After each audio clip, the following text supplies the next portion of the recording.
ಅಖಾಡಕ್ಕೆ ಬಂದಿದ್ದಕ್ಕೆ thanks sir. ಹಣ ಬಂದ ಇಟ್ಕೊಂಡಿದ್ದಾರೆ. ಜ್ಯೋತಿಷ್ಯಗಳು ಹೇಳಿದಾರೆ ಅಂತ ಇನ್ನೂ 3 ಸಲ ಸೋಲ್ಬೇಕಂತೆ ಅವರು. ಇವಾಗ 1 ಸಲ, ನನ್ನ ಮೇಲೆ 2 ಸಲ ಸರ್, ಅಷ್ಟೇನಾ? ಅಂದರೆ ಅವ್ರ ಜಾತಕದಲ್ಲೇ ಹಂಗಿದೆ. ನಮ್ಮೂರಲ್ಲಿ ಮಾತಾಡ್ತಾರಪ್ಪ ಇದು, ನನ್ನ ಮತ್ತೆ ಎಲ್ಲ ಬೈಬೇಡಿ. ಈಗ ಯೂಟ್ಯೂಬಲ್ಲಿ ಹಾಕ್ಕೊಂಡು ಹೊಡಿತಾರೆ. ಈ ಪಾಯಿಂಟ್ ನ ಇಟ್ಕೊಂಡು ನಾನು ರುಬ್ಬೇಕು ಅಂತ ಮಾಡಿದ್ಯಾ?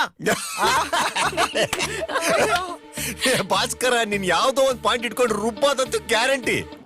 ಅವ್ನು ಬಾಯಿಗೆ ಬಂದಾಗ ಅಬ್ಬಬ್ಬಬ್ಬ. ನನ್ನ ಸ್ನೇಹಿತರು ಕೇಳಿದ್ರು, ಪ್ರದೀಪ ಹಂಗೆಲ್ಲ ಕೆಟ್ಟದಾಗ ಟ್ರಾಲ್ ಮಾಡ್ತಾರೆ, ಕೆಟ್ಟದಾಗ ಬೈತಾರೆ, ನಿನಗೇನು ಅನ್ಸಲ್ವಾ? ಅಯ್ಯೋ, ಈ ನನ್ನ ಮಕ್ಳು ಮತ್ತೆ ಶುರು ಮಾಡಿದ್ರಯ್ಯ. ನೋಡಪ್ಪ,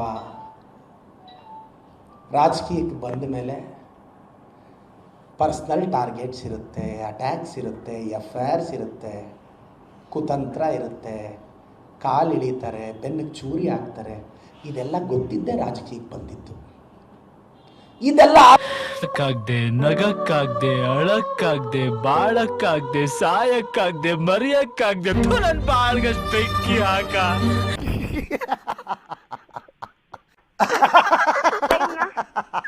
ಏನಂತೀರಾ ಅಷ್ಟೇ.